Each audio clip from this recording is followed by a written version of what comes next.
हरे कृष्णा कृष्णा कृष्णा हरे हरे, हरे राम राम राम हरे हरे।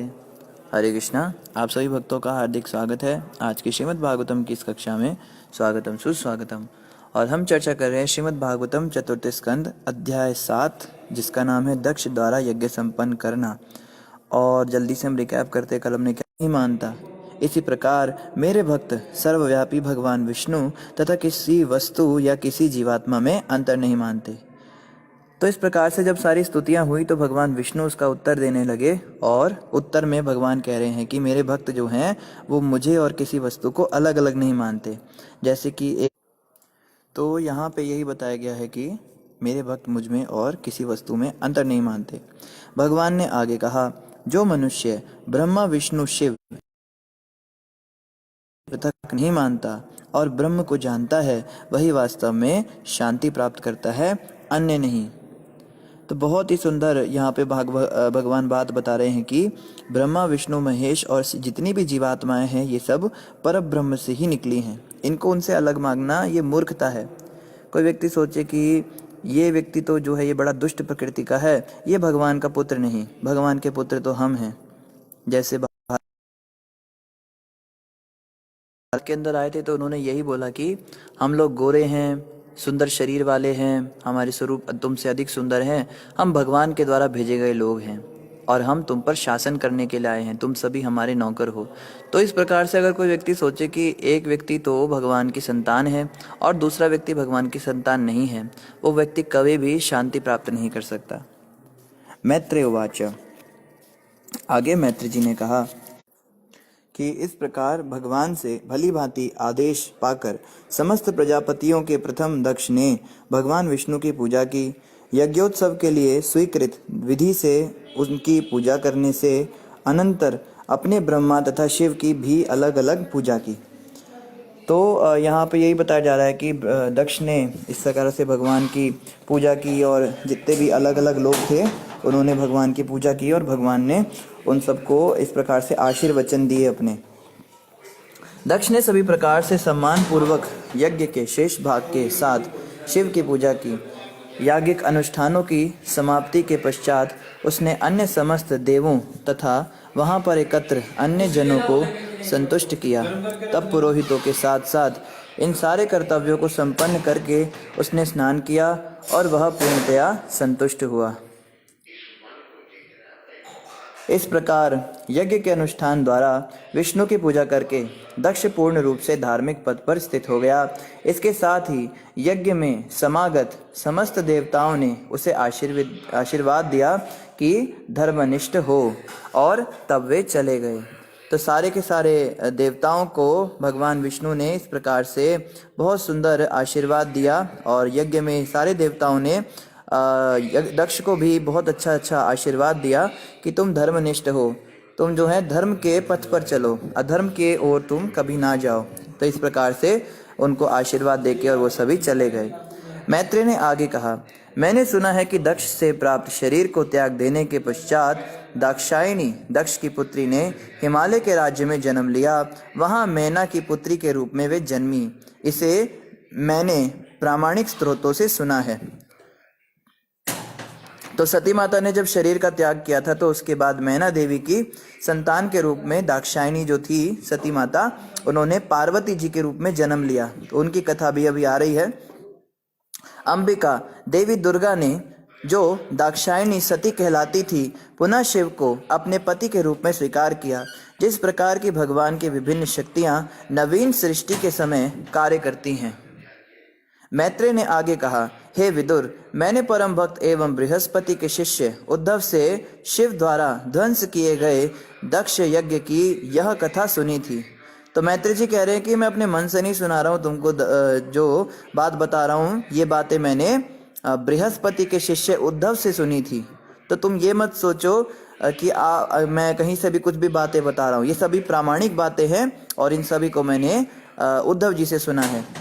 मैत्रेय मुनि ने अंत में कहा, हे कुरुनंदन, यदि कोई भगवान विष्णु द्वारा संचालित दक्ष यज्ञ की यह कथा श्रद्धा एवं भक्ति के साथ सुनता है तो और फिर इसे सुनाता है तो वह निश्चित ही इस संसार के समस्त कल्मश से विलग हो जाता है।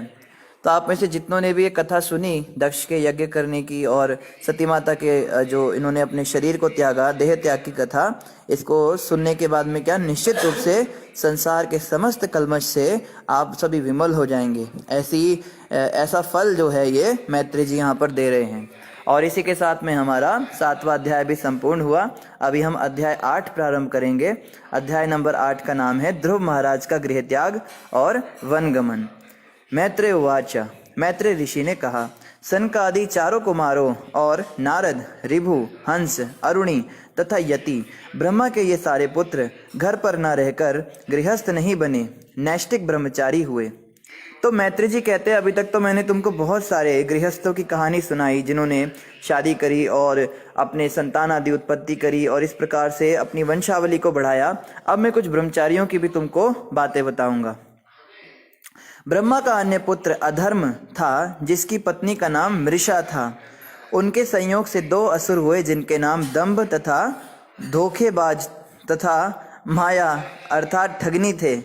तो इनके ये 2 पुत्र और 1 पुत्री हुए। एक पुत्री जिसके नाम थे दंभ यानी धोखेबाज, अच्छा नहीं, 2 ये पुत्र ही हुए हैं 2, जो कि हाँ, एक का नाम है धोखेबाज, एक का नाम है ठगनी माया। इन दोनों को निर्ऋति नामक असुर ले गया क्योंकि उसके कोई संतान न थी। तो एक असुर था, उसने इन दोनों को गोद ले लिया। मैत्रेय ने विदुर से कहा, हे महापुरुष, दंभ तथा माया से लोभ और निकृति चालाकी उत्पन्न हुए, उनके संयोग से क्रोध और हिंसा, और फिर उनकी युति से कली तथा उसकी बहन दुरुक्ति उत्पन्न हुए। तो कलयुग जो है वो दुरुक्ति का भाई है। हे विदुर, मैंने संक्षेप में प्रलय के कारणों का वर्णन किया। जो इस वर्णन को 3 बार सुनता है उसे पुण्य लाभ होता है और उसके आत्मा का पापमय कल्मश धुल जाता है। तो जो लोग बड़े पापी होते हैं, वो बड़े दंभी और कपटी होते हैं, वो लोग सोचते हैं हम बड़े महान हैं। क्यों महान हैं? क्योंकि हम दूसरे व्यक्ति से अपने आप को श्रेष्ठ समझते हैं। हमें लगता है देखो ये लोग तो ऐसे ही पागल है, ये इधर उधर की बातें करते हैं, दूसरों को कथाएं सुनाते हैं, मूर्खों वाले काम करते हैं, और हम देखो कितने होशियार हैं। हम बड़े स्पष्ट तरीके से, बड़े छुप छुप के अपने पाप कर्म करते हैं और दूसरे के सामने बड़े महान बन के दिखाते हैं। पर ऐसे लोग ये नहीं जानते कि कलयुग के प्रभाव से इनकी बुद्धि फिरी रहती है, और जो भी ये पाप कर्म करते हैं या जो भी ये अपराध करते हैं उसका इनको दंड भुगतना पड़ता है। फिर ऐसा दंड 3 प्रकार से इनके ऊपर आता है। पहला तो दंड आता है मानसिक क्लेश के रूप में, जब मन बड़ा विचलित हो जाता है, बड़ा परेशान, बड़े दुखी हो जाते हैं। दूसरों को परेशान करने के लिए फिर ये लोग उद्यत होते हैं। ये सोचते हैं कि जब हम परेशान हैं तो दूसरा कैसे सुखी होना चाहिए, तो दूसरों को भी परेशान करने की ये लोग सोचते हैं। इस संसार में जो भी व्यक्ति किसी दूसरे को दुख पहुंचाने के लिए प्रयास करता है, दूसरे को कष्ट देता है, वो बेचारा स्वयं ही परेशान है, विचलित है, उसकी बुद्धि स्वयं की विचलित है, इसलिए वो ऐसा करता है। दूसरे इनके पाप आते हैं शरीर के ऊपर। जब इनको कष्ट दिया जाता है, इनको चोटें लगती हैं, नाना प्रकार से इनके खंडन मंडन होता है, कभी कहीं पे चोट लग जाती है, कहीं पे कुछ हो जाता है, कभी कहीं दर्द हो जाता है शरीर में। तो इस प्रकार से इनको दूसरी वाली यातनाएं मिलती हैं। और तीसरी यातनाएं जो होती हैं वो अधिक दैवी क्लेश के रूप में मिलती हैं, जो कि इनके परिवार के अंदर बड़ी समस्याएं हो जाती हैं। इनके घर के अंदर कोई चोरी हो जाती है, इनका कोई सामान लुट जाता है, या कोई व्यक्ति आकर इन पे कब्जा कर देता है भूमि के ऊपर। इस प्रकार से इनको तीसरी वाली यातनाएं मिलती हैं। तो इन तीनों यातनाओं से पीड़ित हो होकर ये इतने जड़ बुद्धि हो जाते हैं, इतने परेशान हो जाते हैं, ये लोग सही और गलत में भी डिफरेंस नहीं कर पाते। इनको समझ नहीं आता कि कब क्या करना चाहिए।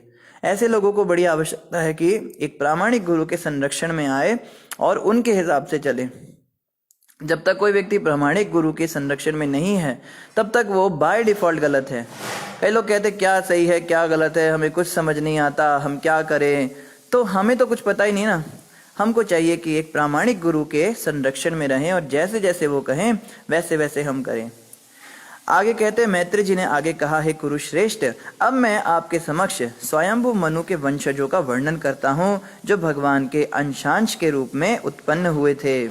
तो स्वयंभू मनु के वंशज भी हुए थे, उनके विषय में भी मैं आपको बताऊंगा। स्वयंभू मनु को अपनी पत्नी शत्रुपा से 2 पुत्र हुए, जिनके नाम थे उतानपाद तथा प्रियव्रत। और चूंकि ये दोनों श्री भगवान वासुदेव के अंश के वंशज थे, अतः वे ब्रह्मांड का शासन करने और प्रजा का भली भांति पालन करने में सक्षम थे। तो स्वयंभू मनु की 3 पुत्रियों के बारे में तो हमने पहले ही सुन लिया। अब उनके 2 पुत्रों का भी हम वर्णन सुनते हैं। उतानपाद के 2 रानियां थी, सुनीति तथा सुरुचि। इनमें से सुरुचि राजा को अत्यंत प्रिय थी। सुनीति, जिसका पुत्र ध्रुव था, राजा को इतनी प्रिय न थी। तो ध्रुव महाराज की कथा आ रही है। ध्रुव महाराज का पहले वर्णन किया गया। ये थे कौन? तो जो स्वयंभू मनु थे, यानी जैसे हमने पीछे पढ़ा कि ये स्वयंभू मनु के पोते थे। जो देवहूति माता थी, देवहूति माता ध्रुव महाराज की बुआ लगती थी, इस प्रकार से हम समझ सकते हैं। तो ध्रुव महाराज और जो दूसरे इनके भाई थे उत्तम, ये दोनों राजा उतानपाद के बेटे थे, लेकिन दोनों अलग अलग पत्नियों से उत्पन्न थे। सुरुचि, सुरुचि मतलब जो अपनी रुचि के अनुसार चलती है। सुरुचि जो है ज़्यादा सुंदर थी दिखने में। और सुनीति, सुनीति मतलब जो नीति के हिसाब से चलती है, वो थोड़ी कम सुंदर थी, इसलिए राजा सुरुचि पे अधिक आसक्त रहते थे। एक बार राजा उतानपाद सुरुचि के पुत्र को अपनी गोद में लेकर सहला रहे थे। ध्रुव महाराज भी राजा की गोद में चढ़ने का प्रयास कर रहे थे, किंतु राजा ने उन्हें अधिक दुलार नहीं दिया।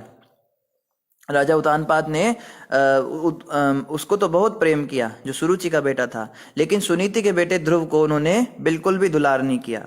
जब बालक ध्रुव अपने पिता की गोद में जाने का प्रयत्न कर रहे थे, तो उसकी विमाता सुरुचि को उस बालक से अत्यंत ईर्ष्या हुई और वह अत्यंत दंभ के साथ इस प्रकार बोलने लगी, जिससे कि राजा सुन सके। तो वो औरत जो थी सुरुचि, उसने जब देखा कि ये दूसरी मेरी सौतन का बेटा ये गोद में चढ़ने की कोशिश कर रहा है, तो वो उसको इतना गलत तरीके से बात करने लगी, बड़े भद्दे लहजे से, क्योंकि वो ईर्ष्या करती थी। ईर्ष्यालु व्यक्ति को समझ नहीं आता मुंह से उसके क्या निकल रहा है। तो उसने जो ऐसे इस प्रकार से बोला कि राजा भी सुन सके इन बातों को। सुरुचि ने ध्रुव महाराज से कहा, हे बालक, तुम राजा की गोद या सिंहासन पर बैठने के योग्य नहीं हो। राजा की गोद पर बैठना या सिंहासन पर बैठना ये तुम्हारी योग्यता नहीं। निसंदेह तुम भी राजा के पुत्र हो, किंतु तुम मेरी कोख से उत्पन्न नहीं हो, अतः तुम अपने पिता की गोद में बैठने के योग्य नहीं हो। मेरे बालक, तुम्हें पता नहीं कि तुम मेरी कोख से नहीं बल्कि दूसरी स्त्री से उत्पन्न हो, अतः तुम्हें ज्ञात होना चाहिए कि तुम्हारा प्रयास व्यर्थ है। तुम ऐसी इच्छा की पूर्ति चाह रहे हो जिसका पूरा होना असंभव है। यदि तुम राज सिंहासन पर बैठना चाहते हो तो तुम्हें कठिन तपस्या करनी होगी। सर्वप्रथम तुम्हें भगवान नारायण को प्रसन्न करना होगा, और वे तुम्हारी पूजा से प्रसन्न हो लें तो तुम्हें अगला जन्म मेरे गर्भ से लेना होगा। देखो कितनी कुटिल औरत है। क्या कहती है कि तुमको जो है पहले जाके भगवान विष्णु की तपस्या करनी होगी, और भगवान विष्णु जब तुमसे प्रसन्न हो जाएंगे तो तुमको बोलेंगे वरदान मांगो, तो तुम ये वरदान मांगना कि ये जन्म तो मेरा बेकार हो गया विष्णु जी, अगला जन्म मुझे उस महान स्त्री सुरुचि के गर्भ से दे देना, ताकि मैं उनके पेट से पैदा हो जाऊं और मुझे भी राजा का प्रेम मिले, अपने पिता का प्रेम मिल सके। तो ऐसी ये बात करने लगी। तो जो व्यक्ति ईर्ष्या करता है किसी व्यक्ति से, वो उसको सहन नहीं कर सकता। उसको सहन नहीं होगा कि उसकी तरक्की कैसे हो रही है, ये मुझसे ऊपर कैसे बढ़ रहा है, ये मुझसे अधिक ऊपर कैसे, इसकी उन्नति कैसे हो गई। जैसे ऑफिस पॉलिटिक्स होती है आजकल, ऑफिस के अंदर कोई एक व्यक्ति के थोड़े से प्रमोशन हो जाते हैं, थोड़ा बोनस मिल जाता है, थोड़ा बॉस उसकी तारीफ करता है, तो बस बाकी सबको आग लग जाती है। तो सारे मिली भगत करके और उस एक बेचारे के पीछे पड़ जाते हैं और उसको जैसे तैसे नीचे गिराने के लिए हर भरसक प्रयास करते हैं, क्योंकि वो सब के सब जो हैं वो उसको देख नहीं पाते कि ये कैसे ऊपर उठ रहा है। एक बार क्या हुआ, एक बहुत गरीब व्यक्ति था, गांव का व्यक्ति था, गरीब था, बेचारा शहर में आया कुछ धंधा करने के लिए, कुछ पैसे कमाने के लिए। तो एक बहुत अमीर व्यक्ति उसको रास्ते में मिल गया, वो अपनी गाड़ी में जा रहा था। तो उसने उनको बोला, साहब जी मैं बड़ा दुखी हूँ, बड़ा परेशान हूँ, आप कृपया करके मुझ पे कृपा कीजिए। तो उस धनी सेठ ने सोचा चलो ये बेचारा जैसा भी है, उसको ऑफिस के अंदर ले गए, उसको काम सिखाया। ये जो था बड़ा भोला भाला था, स्वभाव से बड़ा सीधा साधा था, तो इसका व्यवहार उस धनी व्यक्ति को बहुत पसंद आया और उसने कहा कि तुम्हारे अंदर कोई योग्यता ना होते हुए भी केवल तुम्हारे अच्छे व्यवहार के कारण तुम बहुत तरक्की करोगे। उस धनी व्यक्ति ने उसको बहुत कुछ सिखाया और सारा कामकाज सिखाकर उसको अपने ऑफिस के अंदर एक पोस्ट पर लगा दिया। अब ये जो था ये तो बड़ा मेहनती था, शुरुआत से बहुत मेहनत करता था। इसने मेहनत से लगन से काम किया और धनी सेठ को बहुत खुश कर दिया। देखते ही देखते इसकी जय जयकार होने लगी, इसकी प्रशंसा होने लगी और इसकी पोस्ट बढ़ती चली गई। तो जैसे जैसे इसकी पोस्ट बढ़ती जा रही है वैसे वैसे इसके दुश्मन भी बढ़ते जा रहे हैं। अब ऑफिस के अंदर जो बाकी लोग थे जो बहुत सालों से मेहनत करते थे, उनके देखते ही देखते ये लड़का कुछ ही दिनों में, कुछ ही सालों में उनसे भी ऊपर चला गया। तो अब इनको कैसे वो बात पचे? तो ये लोग मौका ढूंढते थे कि कोई तो पॉइंट मिले हमें इसको नीचा दिखाने के लिए, और वो ढूंढने लगे। उसके अंदर कोई पॉइंट ही ना मिले, क्योंकि वो इतनी अच्छी तरह से काम करता था, इतना ईमानदार था, उसमें गलती का कोई स्कोप ही नहीं था। पर जिस व्यक्ति को गलती निकालनी होती है वो कहीं से भी गलती ढूंढ ही लेता है। उन लोगों ने क्या देखा कि ये व्यक्ति सुबह सुबह जब ऑफिस के अंदर आता है तो अपना कामकाज ठीक से करता है, लेकिन शाम को जब ये जाता है तो अचानक से ये अपने कैबिन के अंदर ताला लगाकर एक संदूक इसने रखा है, उसको खोल के और उसमें कुछ आगे पीछे करता है, कुछ उंगलबाजी उसमें करता है और फिर उसको ताला मार के फिर से जो है कमरा खोल के, कैबिन खोल के फिर लॉक लगा के चला जाता है। तो इन लोगों को शक हुआ। एक बार उन्होंने उसको आगे पीछे करके उसका संदूक खोलने का प्रयास किया, पर संदूक उन लोगों में से किसी से खुला नहीं, उसमें ताले लगे हुए थे। तो उनको पॉइंट मिल गया, वो समझ गए ये पक्का कुछ गड़बड़ करता है, ये संदूक के अंदर कुछ पैसे चुरा के रखता है या कुछ करता है जिसको ये चुपके से ले जाता है। तो उन सबों ने मिलकर बॉस को कंप्लेन कर दी कि सर आप इसको इतना ईमानदार व्यक्ति समझते हो, हमने इसको रंगे हाथों पकड़ा है, हम जान गए हैं इसका भेद। ये व्यक्ति वास्तव में बहुत कुटिल है, ये स्वभाव से तो बहुत अच्छा बन के दिखाता है, बहुत सहनशील बन के दिखाता है, बहुत महान बन के दिखाता है, पर एक्चुअली में ये बहुत ही बड़ा धोखेबाज है। तो बॉस ने कहा तुम लोग जो बातें कर रहे हो उसका कुछ प्रमाण है तुम्हारे पास? कहते बिल्कुल हमारे पास प्रमाण है, चलिए हमारे साथ। तो उन्होंने बॉस को दिखाया, ये देखिए कैबिन के अंदर इसका एक संदूक है, इसको बोलिए कि सबके सामने इस संदूक को खोले और ये रंगे हाथों आज पकड़ा जाएगा। तो बॉस ने उस बेचारे को बुलाया, उसको बोला भाई ये लोग ऐसे ऐसे बोल रहे हैं, तेरे संदूक में क्या है तो खोल के दिखा दे। तो उसने संदूक खोलने से साफ मना कर दिया, मैं ये नहीं खोल सकता। तो बॉस ने कहा कि भाई देखो मैं कह रहा हूँ, मेरे कहने से खोल दो। तो वो कहता है कि सर आप मुझे कुछ भी कह दीजिए मगर ये संदूक मैं नहीं खोलने वाला हूँ, बाकी सब कुछ मैं कर दूंगा। तो वो व्यक्ति कहता है भाई अब तुम खुद ही शक के दायरे में आ रहे हो।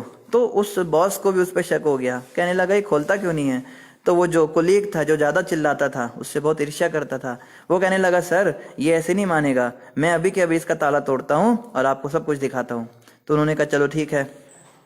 तो उस बेचारे के लाख मना करने के बाद भी उस संदूक को खोला गया, और जैसे ही वो संदूक खुला सब के सब लोग बड़े हैरान रह गए, सबकी आंखें फटी की फटी रह गई और वो व्यक्ति जो है शर्म से नीचे झुक गया। उस संदूक के अंदर फटे हुए कपड़े पड़े हुए थे, फटे हुए चिथड़े पड़े हुए थे। तो बॉस कहता है ये क्या रखा हुआ है तुमने? वो बॉस तो हैरान था, वो जो बेचारा कुलीग था वो तो ज्यादा ही हैरान हो गया, कहता है ये क्या फटे हुए कपड़े? तो फिर उसको बोला अब ये क्या है? तो उस व्यक्ति ने बताया सर मैं बताना तो नहीं चाहता था, लेकिन ये वही कपड़े हैं जिनको पहनकर मैं सबसे पहले आपके पास आया था। इन कपड़ों को मैंने संभाल कर रखा है, समय के साथ आपने मुझे बहुत कुछ दिया, बहुत सारे कपड़े दिए, बहुत सारे गिफ्ट्स दिए, बहुत सारे उपहार दिए, लेकिन हर रोज अपना काम करने के बाद रात को जाने से पहले मैं इनको देखता था ताकि मुझे याद रह सके कि आपने मुझ पर कितना उपकार किया है, मैं किस स्थिति में आया था और आज मैं किस स्थिति में पहुंच गया हूँ। यही कारण है कि मैं हमेशा विनम्र रह सका, हम्बल रह सका, क्योंकि मैं अपनी स्थिति को भूला नहीं, मैं जिस स्थिति में यहाँ पे आया था। तो ये बात देखकर उस बॉस को इतनी खुशी हुई, उसने उस व्यक्ति को कंपनी का मालिक ही बना डाला। तो कहने का भाव यह है कि लोग ईर्ष्या करते हैं, लोग चाहते हैं कि हम दूसरे को नीचे गिराएं, पर महान लोग अपना रास्ता निकाल ही लेते हैं। एक अंग्रेजी में कहावत मैंने पढ़ी थी, उसमें लिखा था you were so much busy in drowning me that you forget that I am a seed. आप मुझे दबाने पे इतने ज्यादा तुले हुए थे कि आप यही भूल गए कि मैं तो बीज हूं। बीज को जितना दबाया जाता है वो और अंकुरित होकर बाहर निकलता है। तो ये हमें बनना है, हमको उस बीज के समान बनना है जिसको जितना दबाया जाए वो और अच्छा रंगत लेकर निकले। एक और कथा हम बचपन में अपने स्कूल में पढ़ते थे, हमारी मॉरल साइंस की किताब में पढ़ाया जाता था कि एक बार एक व्यक्ति अपने गुरु के पास गया और उसने बोला गुरु जी मुझे जानना है कि मैं संसार के अंदर रहते हुए किस प्रकार से भगवान को याद रख सकता हूँ, मैं हमेशा पीसफुल कैसे रह सकता हूँ। मैं बहुत ज़्यादा दुखी हो जाता हूँ, कभी मैं बहुत ज़्यादा परेशान हो जाता हूँ, कभी मैं बहुत अड़ियल हो जाता हूँ। आप कृपा करके मुझे बताइए कि किस प्रकार से मैं संसार में एडजस्ट करके भगवान की सेवा, भगवान की भक्ति में लग सकूँ, क्योंकि मैं बहुत डिस्टर्ब हो जाता हूँ थोड़ा सा भी मेरे जीवन में कुछ होता है। तो गुरु जी ने कहा मैं तुमसे 3 चीज़ें मंगाऊंगा, तुम इन तीनों को लेकर के कल आना। तो उसने कहा ठीक है। तो गुरु जी ने उसको बोला कि तुम एक मूली लेकर आना, एक तुम चीनी का मार्शमेलो उसको कहते हैं, खंड कह सकते हैं उसको, या गुड़ मान लीजिए, गुड़ लेकर आना, और तीसरा उन्होंने कहा तुम चाय लेकर आना। तो तीनों चीज़ें वो लेकर आ गया। चाय की पत्ती ले आया, गुड़ का ढेला ले आया और मूली ले आया। अब उस गुरु ने कहा कि इन तीनों को तुम बारी बारी से उबालो और मुझे बताओ क्या हुआ। तो उसने वैसा ही किया और आने के बाद वो कहता है, गुरुजी जब मैंने मूली को उबाला तो उस पर कोई फर्क ही नहीं पड़ा, वो वैसी की वैसी रही, सख्त की सख्त। अच्छा, जब मैंने गुड़ को उबाला तो वो बिल्कुल ही पानी में घुल गया, उसका तो अस्तित्व ही खत्म हो गया। अच्छा, और जब मैंने चाय को उबाला तो उसमें से सुगंध आने लगी और वो पानी के साथ मिलकर और भी स्वादिष्ट हो गई। तो गुरुजी ने कहा बस यही तुम्हारे प्रश्न का उत्तर है। जब भी जीवन में मुसीबतें आती हैं, उबाल आता है, तो कुछ लोग तो मूली के समान होते हैं, वो तस से मस नहीं होते, वो वैसे के वैसे ही बने रहते हैं, उनकी आदतें वैसी की वैसी बनी रहती हैं, वो अपने अंदर बिल्कुल बदलाव नहीं लाते, वो जैसे थे वैसे ही रहते हैं। और कुछ लोग गुड़ की तरह पिघल जाते हैं, वो बहुत ज़्यादा परेशान हो जाते हैं, बहुत टेंशन में आ जाते हैं, बहुत दुखी हो जाते हैं और उनको लगता है उनका अस्तित्व ही समाप्त हो चुका है। लेकिन जो लोग समय के साथ परिवर्तन करना जानते हैं, जो अपनी सिचुएशन के अनुसार, जो उनकी परिस्थिति है उसके अनुसार ढलना जानते हैं, वो उस चाय की तरह उस पानी को, उस उबाल को भी अपने जीवन में स्वीकार करते हैं और अधिक सुगंधित हो जाते हैं और अधिक रसमय हो जाते हैं। तो हम भी देखते हैं संसार में ये 3 प्रकार के लोग होते हैं। ज़्यादातर लोग तो गुड़ के समान ही होते हैं, वो थोड़ी सी भी मुसीबत आए तो हाय हाय करके मरने लगते हैं। लेकिन बहुत कम ऐसे लोग होते हैं जो मूली के समान होते हैं, वो कितनी भी मुसीबत आ जाए वो कहते हैं हम तो बिल्कुल, हम पे कोई फर्क ही नहीं पड़ता ये सब चीज़ों का, हम वही करेंगे जो हमें करना है। लेकिन जो लोग समय के अनुसार अपने आप को ढालना जानते हैं, अपनी परिस्थिति के अनुसार, जो नकारात्मक चीज़ें हमारे पास आ रही हैं उसी को सकारात्मक बनाकर अपने जीवन में उपयोग करते हैं, ऐसे लोग बहुत जल्दी आगे बढ़ते हैं। और भक्ति में भी यही होता है। भक्ति जीवन में आने के बाद लोग सोचते हैं कि बस हमको कृष्ण भगवान झुंझुना पकड़ा देंगे और हम उससे खेलते रहेंगे और भगवान के पास पहुंच जाएंगे। ऐसा नहीं होता। भक्तों के जीवन में तो ज़्यादा कष्ट आता है, ज़्यादा मानसिक क्लेश आते हैं। भक्तों के जीवन में ज़्यादा पॉलिटिक्स, ज़्यादा जो लस्ट है, ग्रीड है, या फिर पद प्रतिष्ठा है, अहंकार है, ये और ज़्यादा आता है। अब कोई व्यक्ति कहे कि भक्तों के जीवन में ज़्यादा आता है तो इससे अच्छा हम भक्ति करते ही नहीं है, तो ऐसा नहीं है। ये ज़्यादा इसलिए आता है ताकि हमारी शुद्धि हो सके। ये सब चीज़ें हमारे अंदर पहले से ही हैं, मगर ये निकलने लगती है भक्ति के प्रभाव से। जैसे किसी कमरे के अंदर आप जब जाओगे तो लगेगा बहुत साफ है, लेकिन जब आप उसकी सफाई करने लगो तो पता लगेगा कि इसमें तो कितनी गंद भरी हुई है, और इकट्ठा करने के बाद वो धूल का ढेर देखकर आपको विश्वास ही नहीं होगा कि ये उसी कमरे से निकला है जो पहले साफ दिखता था। तो जो लोग भक्ति करते ही नहीं, वो लोग तो वो अपने आप को बड़ा महान समझते हैं, उन्हें लगता है हमारे अंदर कोई कमी नहीं है। लेकिन जब वो भक्ति करने लगते हैं तब ये अहंकार, लोभ, ये सब बाहर आने लगते हैं। थे पहले भी, मगर भक्ति के प्रभाव से ये बाहर आने लगते हैं। और जब ये बाहर आते हैं तो भक्तों को चाहिए कि वो घबराए नहीं। कई भक्त लोग बहुत घबरा जाते हैं, प्रभु जी मुझसे ऐसा काम हो गया जो बिन भक्ति में आने से पहले भी कभी मैंने सोचा नहीं था, मेरे दिमाग में ऐसे ऐसे विचार आने लगे जो मैंने कभी जीवन में कभी ऐसे सोचा नहीं था। तो ये समझना है कि ये चीज़ें, धूल जो है, ये गंदगी जो है, ये पहले भी थी पर दिखती नहीं थी, मगर अब ये दिखनी शुरू हुई है, इसका मतलब सफाई हो रही है। ये शुभ लक्षण है। इसीलिए भक्तों के जीवन में जब भी कोई गिरावट आती है, जब भी भक्त लोग पद प्रतिष्ठा में फंस जाते हैं, पैसों के लालची हो जाते हैं, अहंकार से वशीभूत हो जाते हैं, क्रोधित होने लगते हैं, बात बात पे गुस्सा करने लगते हैं, तो जो श्रेष्ठ भक्त हैं वो समझ जाते हैं कि इनके अनर्थ बाहर निकल रहे हैं, तो वो उनको यही कहते हैं कि तुम इसको सहन करो, सहन करते जाओ और इसको निकलने दो। ये गंदगी जितनी जल्दी निकलेगी उतना हृदय की शुद्धि होगी। इसको अनर्थ निवृत्ति कहते हैं। तो अनर्थ निवृत्ति के साथ जब हमारे अनर्थ बाहर निकलने लगते हैं तो हमें घबराना नहीं, हमें गुड़ की तरह पिघल नहीं जाना कि बस प्रभु जी हम तो भक्ति छोड़ देते हैं। जब से माला करना शुरू किया तब से तो मेरा मन और ज़्यादा भटकने लगा, और ज़्यादा गंदी चीज़ों की ओर जाने लगा, ये तो अच्छा नहीं हो रहा है, इसलिए हमने माला ही छोड़ दी। तो ऐसा नहीं करना, गुड़ की तरह नहीं पिघलना। कई लोग मूली की तरह होते हैं, वो कहते हैं प्रभु जी कुछ भी होता रहे, हम तो वही करेंगे जो करना है, हमारे मन में जो चीज़ें आ रही हैं जैसे हम पहले चलते थे हम वैसे ही करते हैं। उनको बोलो कि कोई बात नहीं, आपकी शुद्धि हो रही है, आप भक्ति में और आगे बढ़ो, माला और बढ़ाओ। कहेंगे नहीं नहीं, वो सब हम नहीं करेंगे, बस जैसे हमें वैसे ही रहेंगे। उनको बोलो प्याज लहसुन छोड़ दो, नहीं नहीं नहीं, जैसे हम वैसे ही रहेंगे। उनको बोलो आप 16 माला, नहीं नहीं नहीं नहीं नहीं, थोड़ा बहुत जो करते हैं पूजा पाठ इतना ही बहुत है, नहीं तो ये भी छोड़ देंगे। तो कोई बात नहीं, करते रहो। ऐसा भी ठीक नहीं। सबसे अच्छे वो जो चाय की तरह होते हैं, वो देखते हैं कि अहंकार बहुत ज़्यादा बढ़ रहा है तो इस अहंकार को हम भगवान की सेवा में लगाएं। लस्ट बहुत ज़्यादा बढ़ रहा है, इसको भगवान की सेवा में लगाएं। क्रोध बहुत ज़्यादा बढ़ रहा है, इसको हम भगवान की सेवा में लगाएं। तो हमारे एक आचार्य कहते हैं हर प्रकार के अनर्थ को हम कृष्ण की सेवा में लगा सकते हैं और इससे हमारा एडवांसमेंट होगा। अभी जैसे किसी व्यक्ति को पैसे का बहुत लालच है, एक चोर थे, चोर भी नहीं कह सकते उनको, मतलब वो यही काम करते थे। वो घरों में जाते थे, उनसे मीठी मीठी बातें करते थे, विदेश की बात है, और मीठी मीठी बातें करके वो सारा पैसा वैसा उनका उठा के और गायब हो जाते थे। तो वो किसी भक्त के माध्यम से भक्ति में आ गए और इस्कॉन संस्था में जुड़कर दीक्षित हो गए। अब वो भक्ति कर रहे हैं, उन्होंने सारे गलत काम छोड़ दिए, मगर क्योंकि उनके अंदर ये चीज़ है अभी भी, टैलेंट, ये टैलेंट कह लीजिए, इसको जो भी कह लीजिए, तो उनको भक्तों ने बुक डिस्ट्रीब्यूशन का काम दिया है। तो जैसे ही वो किसी के घर में जाते हैं तो उस व्यक्ति का चेहरा देखने मात्र से उन्हें समझ में आता है कि इसको छोटी पुस्तक देनी है या बड़ी पुस्तक देनी है, भगवत गीता देनी है या पूरा भागवतम का सेट ही खरीद सकता है। वो चेहरा देख के पता लगा लेते हैं कि इस व्यक्ति के पास कितना पैसा है, और वो उस हिसाब से उनसे बात करके उनके धन को भगवान की सेवा में लगा देते हैं। एक चोर थे, वो प्रभुपाद जी के पास, प्रभुपाद जी के हाथ में सोने की घड़ी हुआ करती थी। तो वो चोर जो है उसने देखा प्रभुपाद जी के हाथ में सोने की घड़ी है, तो उसको चुराने के लिए प्रभुपाद के पास आया। और जैसे ही वो प्रभुपाद के पास आकर उनसे बातें बनाने लगा, ये लोग क्या करते हैं, बातें बातें बनाते हैं, थोड़ा नज़दीक हो जाते हैं और अचानक से चोरी कर देते हैं। तो बातें बातें करते करते ही प्रभुपाद जी ने उसी के हृदय को चुरा लिया और वो प्रभुपाद जी के बहुत बड़े शिष्य बने।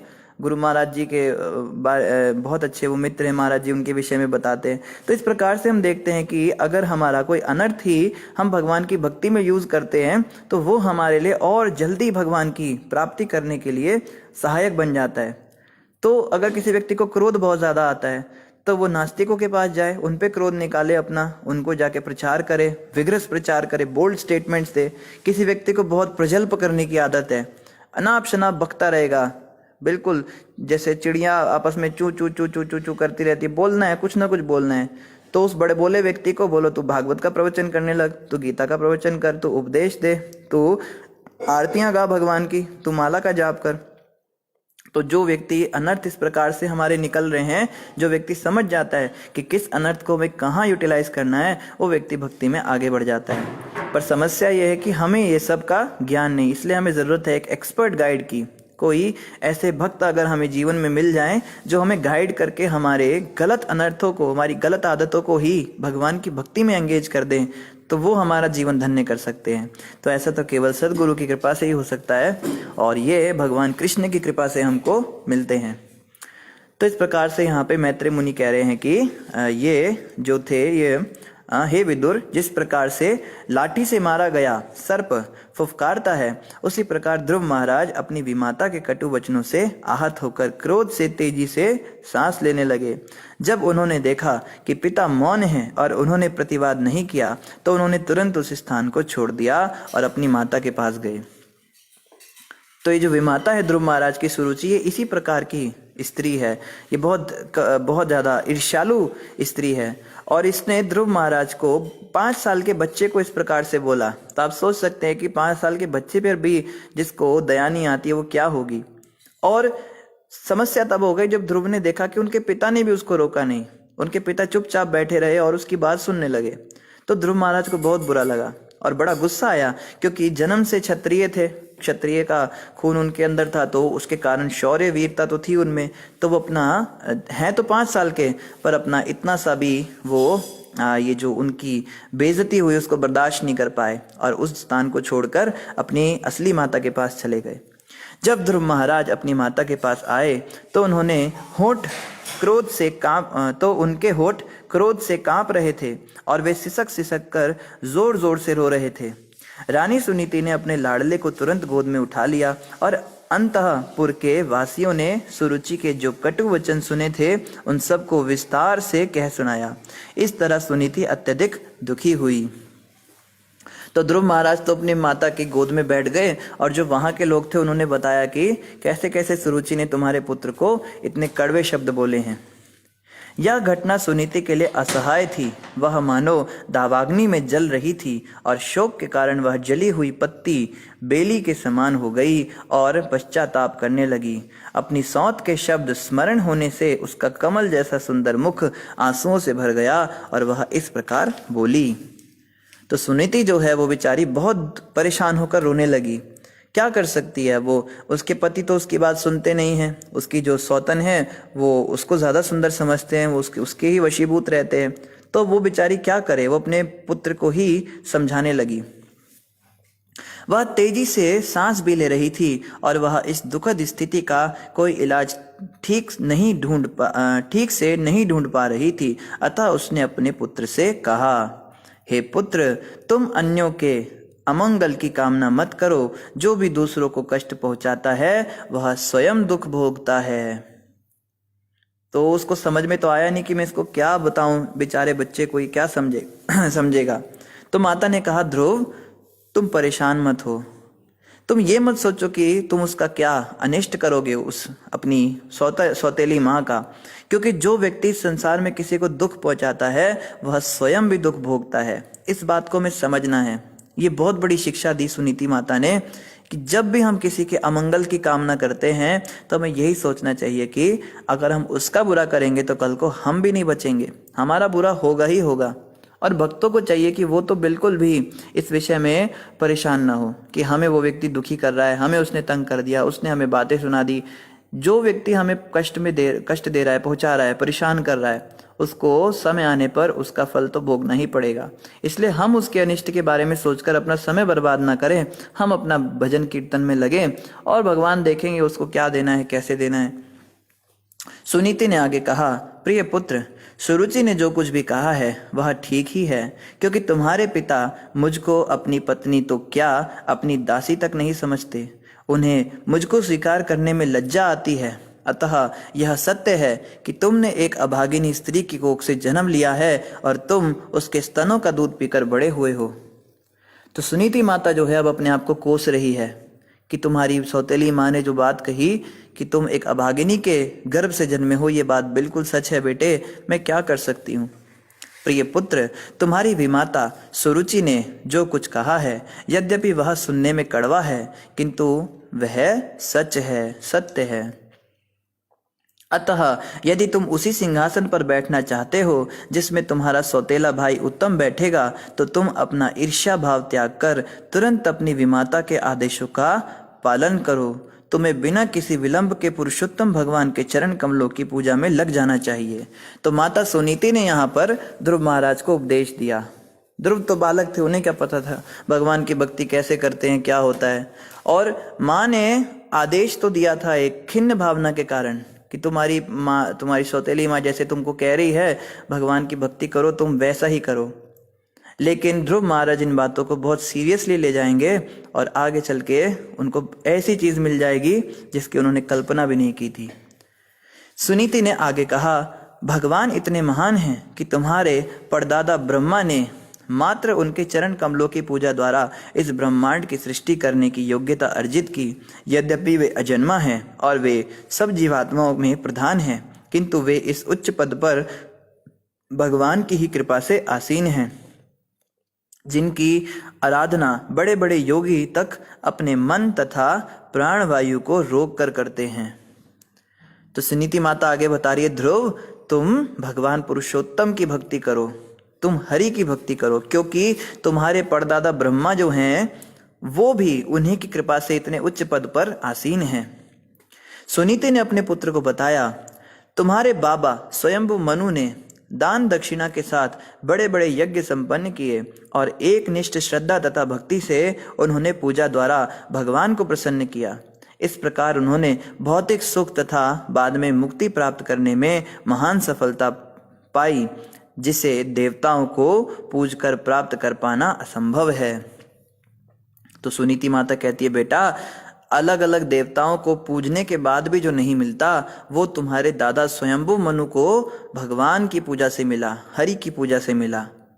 और मैं चाहती हूं कि तुम भी उन हरि की ही पूजा करो। तुम किसी अन्य देवी देवता के पास ना जाकर उन्हीं से जाकर ये चीज मांगो कि तुम अगर चाहते हो कि राज सिंहासन पर तुम्हें भी अधिकार मिले, जैसे तुम्हारे भाई सौतेले भाई इसको मिलेगा, उत्तम को मिलेगा, तो तुमको भी भगवान की भक्ति में लगना चाहिए। जाओ जाकर उन्हीं से ये मांगो। मेरे पुत्र, तुम्हें भी भगवान की शरण ग्रहण करनी चाहिए, क्योंकि वे अपने भक्तों पर अत्यंत दयालु हैं। जन्म मरण के चक्र से मुक्ति चाहने वाले व्यक्ति सदैव भक्ति सहित भगवान के चरण कमलों की शरण में जाते हैं। अपना निर्दिष्ट कार्य करके पवित्र होकर तुम अपने हृदय में भगवान को स्थिर करो और एक पल भी विचलित हुए बिना उनकी सेवा में तन्मय रहो। तो माता सुनीति देखने में तो लगता है कोई साधारण सी स्त्री है जो अपने पति के अत्याचारों से बड़ी परेशान है, पर जब उन्होंने ध्रुव महाराज को शिक्षा दी तब पता चला ये तो बहुत बड़े पते की बात कह रही हैं। ये कह रही हैं कि जन्म मरण से मुक्ति चाहने वाले व्यक्ति भगवान कृष्ण की भक्ति में लगते, भगवान विष्णु के चरण कमलों की शरण में जाते हैं। और मैं चाहती हूं कि तुम भी एक पल भी ना गवाकर, एक पल भी विचलित हुए बिना तुरंत उनकी सेवा में तन्मय रहो और अपने मन को, अपने हृदय को उनके चरण कमलों में स्थिर करो। हे प्रिय ध्रुव, कमल के दलों जैसे नेत्रों वाले भगवान के अतिरिक्त मुझे कोई ऐसा नहीं दिखता जो तुम्हारे दुखों को कम कर सके। तो सुनीति माता कहती है, बेटा मेरे अनुसार तो भगवान के अलावा कोई तुम्हारे दुख को कम नहीं कर सकता। इस समय ब्रह्मा जैसे अनेक देवता लक्ष्मी को प्रसन्न करने के लिए ललायित रहते हैं, किंतु लक्ष्मी भी स्वयं अपने हाथ में कमल पुष्प लेकर परमेश्वर की सेवा करने के लिए सदैव तत्पर रहती हैं। तो बड़े बड़े देवता लक्ष्मी जी को प्राप्त करने के लिए, उनकी कृपा प्राप्त करने के लिए कितने भरसक प्रयास करते हैं, इवन ब्रह्मा जी भी। लेकिन वो लक्ष्मी 24 घंटे भगवान हरि के चरणों की सेवा करती हैं। मैत्रेय उवाचा, मैत्रेय मुनि ने कहा, ध्रुव महाराज की माता सुनीति का उपदेश वस्तुतः उनके मनोवांछित लक्ष्य को पूरा करने के निमित्त था। अतः बुद्धि तथा दृढ़ संकल्प द्वारा चित्त का समाधान करके उन्होंने अपने पिता का घर त्याग दिया। ध्रुव महाराज थे तो बेचारे बालक, 5 साल के बालक ही थे, मगर अपनी माता की बातों को बहुत गंभीरता से लिया और तुरंत घर छोड़ दिया। नारद मुनि ने यह समाचार सुना और ध्रुव महाराज के समस्त कार्यकलाप को जानकर वे चकित रह गए। नारद मुनि तो हमेशा ही ताक में रहते हैं, ऐसी चटपटी खबरें उनको मिले। और नारद जी को जैसे ही पता लगा कि एक 5 साल के बालक ने भगवान हरि की प्राप्ति करने के लिए घर छोड़ दिया है, तो नारद जी बड़े चकित हुए, बड़े आश्चर्यचकित हुए कि ऐसा कैसे हो सकता है, इतना छोटा सा बालक भगवान को पाने के लिए निकला है। वे ध्रुव के पास आए और उनके सिर को अपने पुण्यवर्धक हाथ से स्पर्श करते हुए इस प्रकार बोले। नारद जी रास्ते में ध्रुव को मिले और उनके सिर पर हाथ फेर दिया। तो देखो, सच्चे गुरु नारद जी की कृपा से अब ध्रुव महाराज को भगवान मिलेंगे। ये सच्चे गुरु कैसे मिले ध्रुव को? ध्रुव में भी कुछ क्वालिफिकेशन थी, ऐसा नहीं कि किसी को भी मिल जाएंगे, नहीं तो उत्तम को भी मिल सकते थे। तो ध्रुव जी के अंदर क्वालिफिकेशन ये थी कि वो भगवान को पाने के लिए कुछ भी छोड़ने को तैयार थे। घर, गाड़ी, बंगला, माता पिता, छोटे बालक के रूप में भी देखो इतना डिटैचमेंट, इतना त्याग उनके अंदर आ गया। तो जो लोग घर संसार में रमे हुए हैं, रचे पचे हुए हैं, खा रहे हैं, पी रहे हैं, मजा कर रहे हैं, खूब बढ़िया चल रहा है, भक्ति भी चल रही है, उनको कैसे सदगुरु की कृपा मिलेगी बताइए? सच्चे गुरु भी तलाश में रहते हैं ऐसे शिष्य की जो वैरागी हो, जो वास्तव में ये भावना रखता हो कि भगवान को पाने के लिए जो चाहे चला जाए, बस भगवान हमें मिल जाए। ऐसे शिष्य तो गुरु को भी बहुत अच्छे लगते हैं, पर मजबूरी है, जब हम बिना समर्पण के भी गुरु के पास जाते हैं तो गुरु तो हमें स्वीकार कर ही लेते हैं।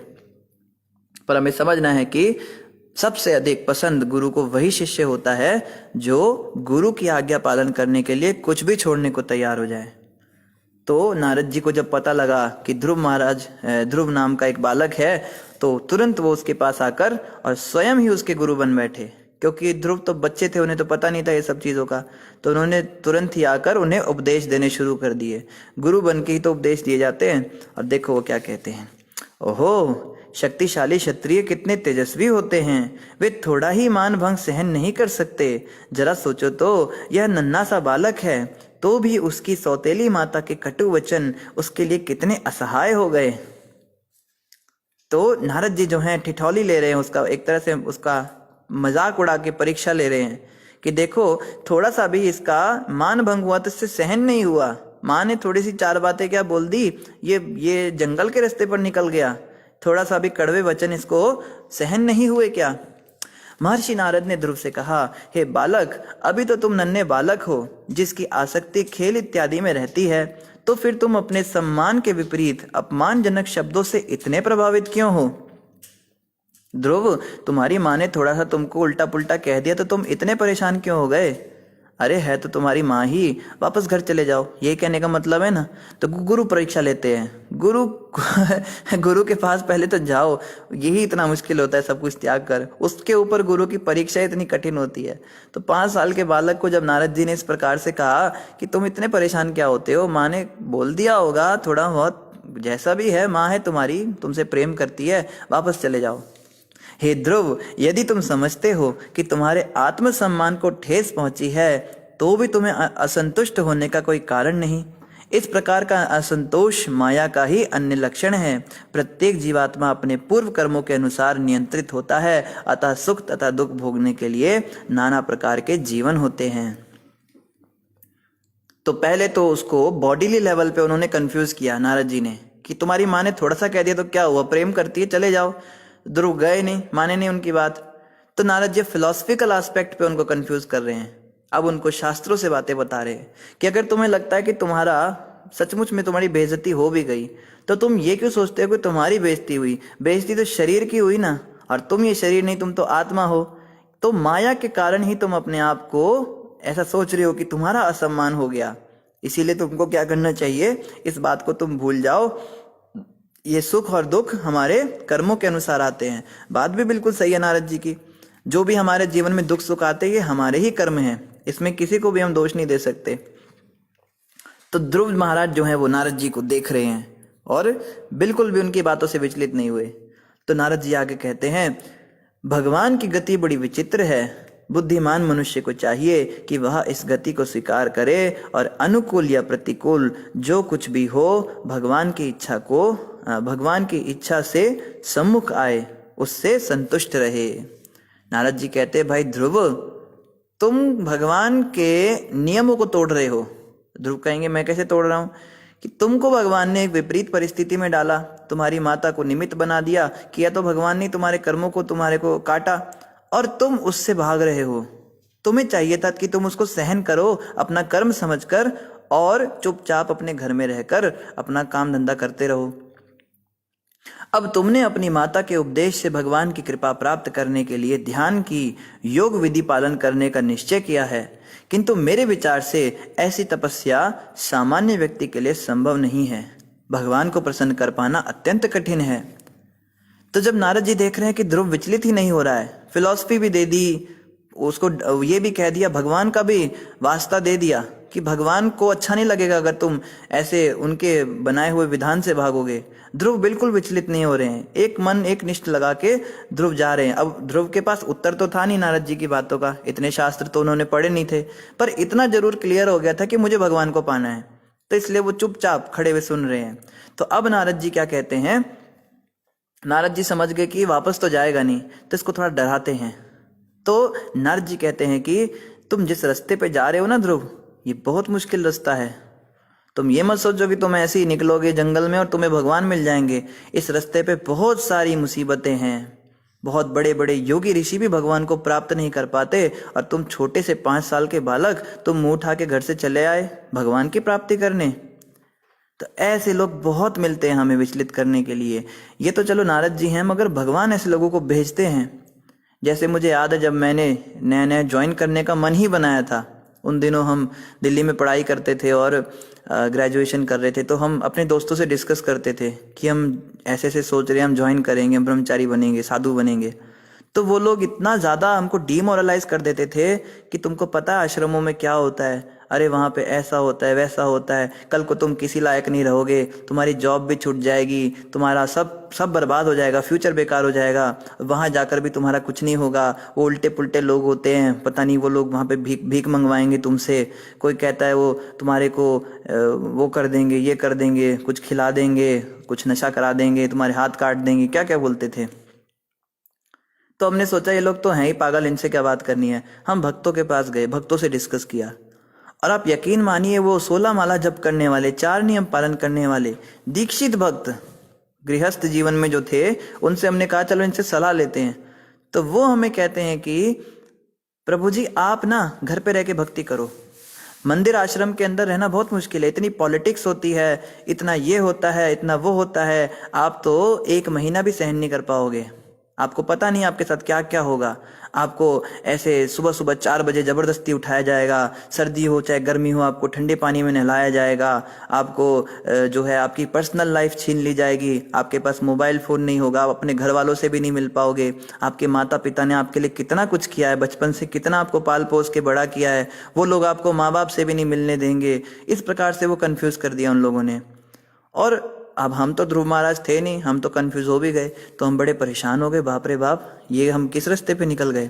तो इस प्रकार से फिर कुछ ब्रह्मचारियों के पास हम गए, फिर सीनियर ब्रह्मचारियों ने हमें थोड़ा समझाया कि नहीं नहीं ऐसी बात नहीं है आप, पर उस समय मन बड़ा विचलित हो गया कि देखो भक्त भी इस प्रकार की सलाह देते हैं कि घर गृहस्थी में रहो, और बाद में वही घर गृहस्थी वाले जिन्होंने हमें इतनी अच्छी अच्छी सलाह दी थी, आज हमने उनसे, आजकल हम देखते हैं उनको फेसबुक पे, बस केवल 3 चीजें वो करते हैं।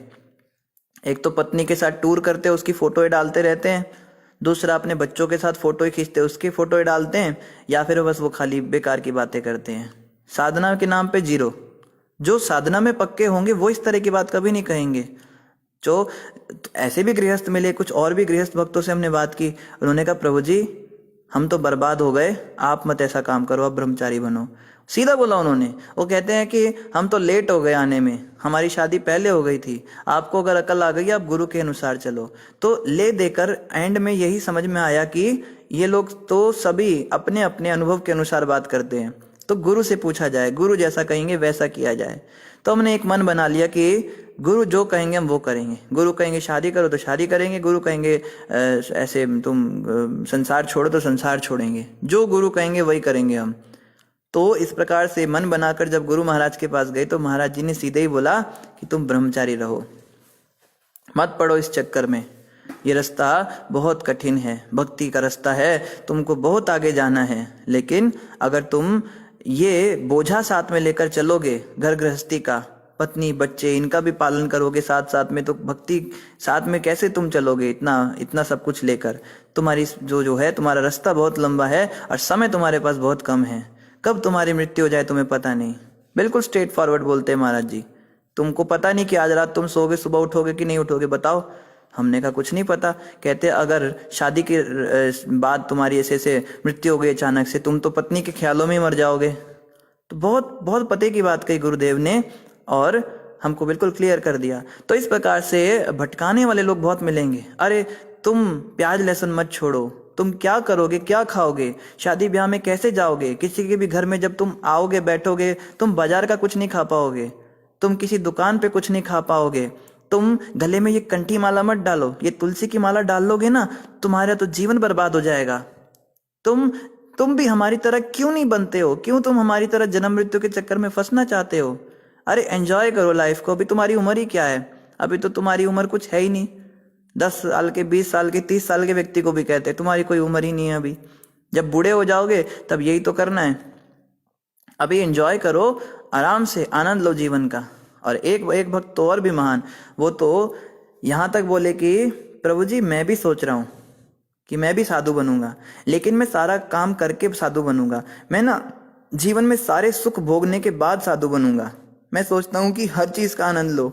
अभी उम्र इन चीजों की है तो अभी हम भौतिक रस लेंगे, फिर जब हम थोड़े बड़े हो जाएंगे, मैच्योर हो जाएंगे, फिर हम आध्यात्मिक रस लेंगे, तब हम घर छोड़ेंगे। तो ऐसे ऐसे भी महान लोग हैं जो इस प्रकार से सोचते हैं। मैंने भी उसको वही प्रश्न कर दिया। मैंने कहा तेरे पास लाइसेंस है क्या कि तू बूढ़ा होगा, तेरी मौत पहले नहीं होगी? भौतिक रस लेते लेते मर गया तो तेरी क्या गति होगी? तब उसकी बोलती बंद हो गई, चुप हो गया वो। तो इस प्रकार से जो लोग कहते हैं कि आप भक्ति में मत लगो, आप माला का जाप कर रहे हो, आप कंठी पहन रहे हो, आप कैसे काम कर रहे हो, तो ये लोगों का तो काम ही यही है। और यहाँ पे नारद जी ने भी सेम चीज ध्रुव महाराज के साथ की। ये परीक्षा होती है माया की या भगवान की, जो भी कहिए। ऐसे ही हर किसी को भक्ति फ्री में मिल जाए तो सारी दुनिया ही भक्त बन जाएगी। और इस चीज से बाहर निकल गए तो फिर दूसरी समस्या आ गई। जब हमने ज्वाइन कर लिया तो उसके बाद में मंदिर के अंदर बाप रे बाप इतना सारा प्रलोभन, बात ही मत कीजिए। जो माता पिता कभी मतलब ठीक से बात भी नहीं करते थे ज्यादा, मतलब घर के अंदर क्या होता है, अब घर के अंदर हमारी तो कुछ वो ही नहीं थी, मतलब कुछ समझते ही नहीं थे हमको, तो सब अपने आप फैसले लेने, सब डिसीजन जो जैसे कहते थे वैसे हम करते थे। पिताजी हमारे थोड़े सपोर्टिव रहे हैं शुरू से, वो हमेशा हमारे मत लेते हैं। माता जी भी थोड़ा बहुत पूछ लेती है, पर बाकी लोगों का तो कोई मतलब ही नहीं, तो वो तो बस बच्चा ही समझते हैं। अब ये सब इतने रिस्पेक्टफुली बात करने लगे, इतने प्रेम से बात करने लगे, बात ही मत कीजिए। हमारे साथ तो इतना नहीं हुआ। हमारे साथ एक दूसरा भक्त ज्वाइन किया था, हमने पहले भी बताया था। वो तो इतना परेशान था, उसके घर वाले उसको गालियां निकालते थे और उसको बोलते थे कि तू धरती पे बोझ है, मर जा, ऐसे ऐसे बोलते थे। और जैसे ही ज्वाइन कर रहा है उसको फोन करके इतने प्यार से बात कर रहे हैं उससे, जैसे बस सरस्वती देवी अपनी वीणा बजा रही हूँ, ऐसी मीठी आवाज कोयल जैसी उनकी माँ की निकल रही है। और वो कहते हैं प्रभु जी इस माँ ने मुझे कुछ नहीं छोड़ा, चप्पल क्या, जूता क्या, बेलन क्या, सब मारा हुआ है। और ये बिल्कुल, और वो माँ उसकी ओरिजिनल माँ भी नहीं थी, वो उसकी सौतेली माँ थी, और उसको केवल नौकर बना के उसने जीवन भर रखा था अपने घर में, और बड़े प्यार से बात कर रही है। हद तो तब हो गई जब उसके लिए वो फोन लेकर आ गए, 27,000 रुपए का एंड्रॉयड फोन लाके उसको दे दिया, और आज तक उसको 20 रुपए का भी कुछ सामान खरीद के नहीं दिया था, कुछ खाने के लिए भी। और अब ये पिघल गया, ये कहता है प्रभु जी मुझे लगता है मैंने गलत डिसीजन ले लिया, मेरे घर वाले मुझसे कितना प्यार करते हैं, देखो मुझे फोन लाके दे दिया, ये कर दिया। इतना प्रलोभन, माया इतनी आसानी से थोड़ी ना किसी को मंदिर आने देती है। फिर भी वो बेचारा लगा रहा। गुरु महाराज ने उसको रोका, उसको समझाया, सभी भक्तों ने उसको बताया भाई ये सब माया का चक्कर है, मत पड़ो इसमें। तो हम देखते हैं ना, जिस दिन व्रत होता है उसी दिन बढ़िया बढ़िया चीजें बनती हैं घर में। ये हमारा तो एक्सपीरियंस रहा है, आपका पता नहीं। जिस दिन एकादशी का व्रत हो उसी दिन पता नहीं छोले पूड़ी बन जाएंगे, उसी दिन कुछ बन जाएगा। और जिस दिन निर्जला व्रत रखो उसी दिन दुनिया के सारे सरदार बाहर खड़े होके वो गुलाबी गुलाबी पानी पिलाते, ठंडा ठंडा। इतनी गर्मी के अंदर वो निर्जला व्रत होता है, जो पांडव निर्जला एकादशी होती है, और उसमें वो दूध और वो चीनी डाल के, और पता नहीं उस दिन उनका कोई पर्व होता है, कोई फेस्टिवल होता है। अब बस बाहर निकलो और जगह जगह वो लगे रहते हैं। तो ये माया का काम है, प्रलोभन देना, लालच देना। इससे भी अगर कोई बाहर निकल जाए, फिर तीसरी समस्या। अब हम देखते हैं कि अब थोड़ा समय हो गया हमको, तो लोगों को बस एक ही समस्या, एक ही प्रश्न जो भी मिलता है, प्रभु जी आप शादी नहीं करेंगे, पंडित जी आप शादी नहीं करेंगे, आपकी शादी नहीं होगी। अरे भाई तुम्हें क्या करना है? जो हमारा नाम भी नहीं जानता वो भी हमारी शादी के लिए इतना चिंतित देखकर हम भी बड़े चक्कर में पड़ जाते हैं। भाई संसार में देखो कितना प्रेम है, लोग कितना स्नेह करते हैं, इसको कितनी चिंता है मेरी शादी की।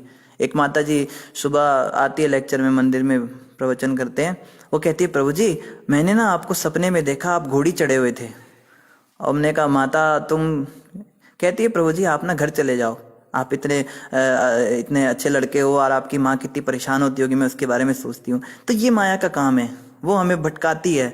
और यही लोग चरणों की वंदना करते जब कोई व्यक्ति बड़ा साधु सन्यासी बन जाता है, फिर अपने बच्चों को लाके कहते हैं महाराज जी इस पे कृपा कर दो, इसका एग्जाम है, महाराज जी इसको थोड़ा समझाओ, ये बात नहीं सुनता हमारी, महाराज जी हमारे काम नहीं बन रहे, हमें कोई मंत्र दो, हमें कोई रास्ता बताओ। यही लोग फिर बाद में चरणों में भी गिरते हैं। लेकिन जब कोई नया नया साधु बनता है तो उसको बनने नहीं देते। ऐसी हालत है, ये माया के काम होते हैं, इसको समझना है।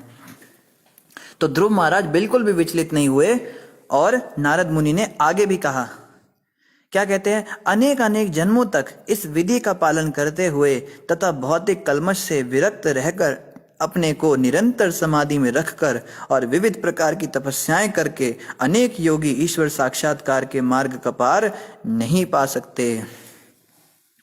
तो वही वाली बात कह दी ना नारद जी ने कि बहुत जन्मों तक विधि विधान का पालन करेगा, बहुत कल्मशों से विरक्त रहेगा, अपने को निरंतर समाधि में लगाएगा, विविध प्रकार की तपस्याएं करेगा, और ऐसा करके भी तू भगवान को नहीं पा सकता ध्रुव, क्योंकि बड़े बड़े योगी ऐसा नहीं कर पाते हैं। तो डीमोटिवेट करती है माया, ये उनका काम है कि इतने बड़े बड़े, अरे हम उनको जानते हैं। एग्जाम्पल देंगे आपको, हमारी वो सास की ननद की चाची के बेटे का फूफा था ना, वो भी जुड़ा था तुम्हारे मठ में, वो भी तुम्हारे मंदिर में जाता था। पागल हो गया वो, उसका उन्होंने दिमाग फेर दिया।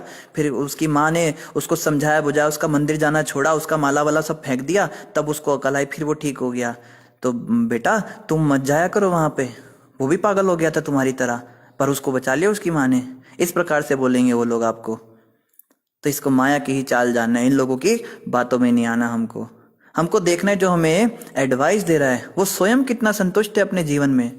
ये औरत जो हमें सिखा रही है, सलाह दे रही है कि उसके ननद का फूफा का बेटा वहां पे मंदिर जाके पागल हो गया था, तू बड़ी होशियार है, घर जाके अपने खसम से लड़ाई करती है, उसको अपने पति को ठोकती है और अपने बच्चों को डांट के रखती है, किट्टी पार्टियों में घूमती है, उल्टी सीधा गंद खाती है, टंगड़ियाँ चबाती है और गंदी हरकतें करती है, और बस खाली भौतिक चीजों में लगी हुई लिप्त है, नरक जाने की तैयारी कर रही है।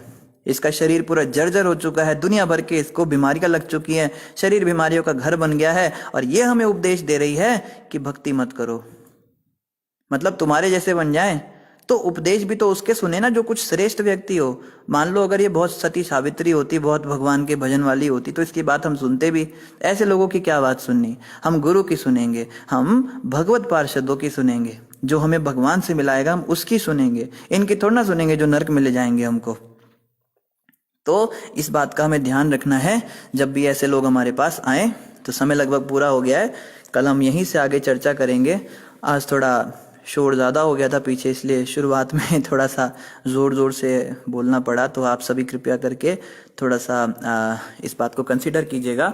तो इन्हीं शब्दों के साथ आप सभी का धन्यवाद। किसी का कोई प्रश्न हो तो आप कमेंट पर अवश्य पूछ सकते हैं।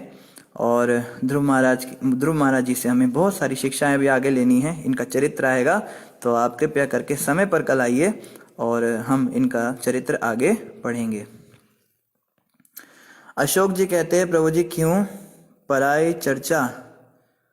समझ नहीं पाया अशोक जी आप क्या कह रहे हैं। शायद आप उसके विषय में पूछ रहे हैं कि क्या पूछना चाह रहे हैं, थोड़ा क्लियरली लिख सकते हैं। तो इससे एक और घटना हमें याद आ गई। हमारे गुरु महाराज का भी कुछ ऐसा ही जीवन रहा है। हमारे गुरु महाराज जब 9 साल के थे तो उन्होंने ध्रुव महाराज की फिल्म देखी थी। उन दिनों नया नया फिल्में और ये सब चालू हुई थी, आज से लगभग 50 साल पुरानी बात है। तो 50 क्या 60 साल पुरानी बात है। तो महाराज जी 9 वर्ष के ही थे, तो उन्होंने ध्रुव महाराज की फिल्म देखी और ध्रुव महाराज जो है एंड में घर छोड़ के चले गए और भगवत प्राप्ति उन्हें हो गई।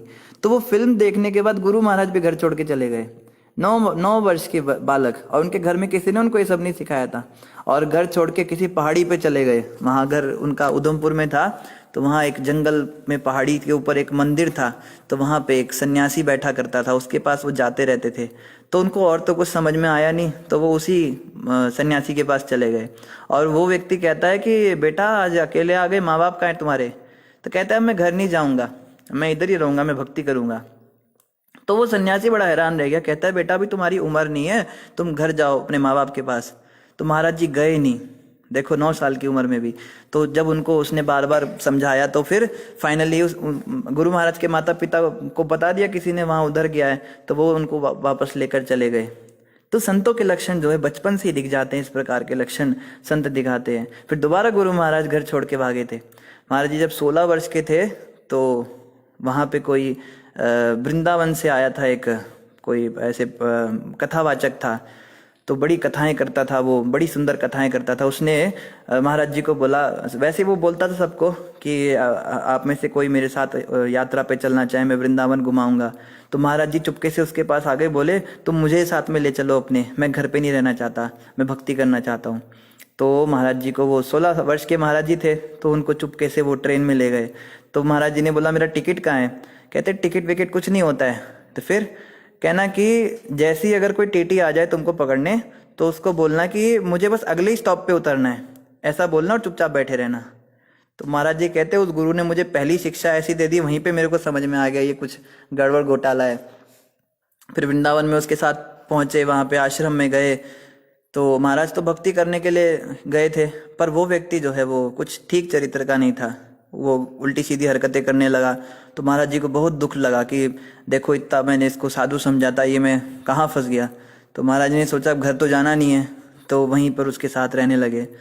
तो देव संयोग से ऐसा कुछ हुआ कि उनके माता पिता वहां भी पहुंच गए और वहां से भी महाराज जी को वापस ले गए। फिर तीसरी बार फिर महाराज जी निकले तो प्रभुपाद जी से मिल गए। तो फाइनली कुछ 25-30 साल की उम्र में महाराज जी को प्रभुपाद जी मिले, और वहां से फिर प्रभुपाद जी जैसे सच्चे संत मिल गए। फिर वो कहाँ वापस जाना था, फिर वो उन्हीं के हो गए। और आप यकीन मानिए 27 साल की उम्र में महाराज जी ने संन्यास लिया, प्रभुपाद जी से मिले और अगले ही साल संन्यास भी हो गया। तो नैष्ठिक ब्रह्मचारी रहे, जीवन में कभी कोई स्त्री स्पर्श या ऐसा कुछ नहीं किया महाराज जी ने, बिल्कुल अखंड ब्रह्मचर्य। बहुत सुंदर जीवन, महाराज जी के भी चरित्र के ऊपर कभी हम चर्चा करेंगे। तो समय बहुत हो गया। अशोक जी आप कुछ कह रहे थे, पराई चर्चा क्यों? तो ये तो आपने पहले ही लिख दिया था पराई चर्चा क्यों, तो आपने दोबारा यही लिख दिया पराई चर्चा क्यों, तो हमें कैसे समझ में आएगा कि आप क्या कह रहे हैं? थोड़ा एक्सप्लेन करने को हमने कहा था, थोड़ा विस्तार से आप बता सकते हैं। कोई बात नहीं, आप कमेंट पर लिख दीजिएगा, बाद में आपको हम रिप्लाई में भेज देंगे। तो आप सभी भक्तों का बहुत बहुत धन्यवाद। ग्रंथराज श्रीमद् भागवत महापुराण की जय, जगत गुरु श्रील प्रभुपाद की जय, गौर भक्त वृंद की जय। हरे कृष्णा।